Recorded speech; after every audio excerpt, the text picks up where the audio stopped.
तुमच्याशी बोलणार आहे। दुसरं वचन काय सांगते, याविषयीच्या पुराव्याची तुम्ही मागणी करीत आहात। पुरावा म्हणजे काय?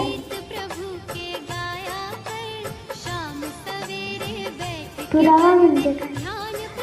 आज देवाचं हे जगात येणं हेच सबूत आहे की देवानं त्याच्या पुत्राला हे जगात पाठवलं, तो आपल्यासाठी मरण पावला, गाडल्या गेल्या, तिसऱ्या दिवशी जिवंत झाला आणि स्वर्गात गेला।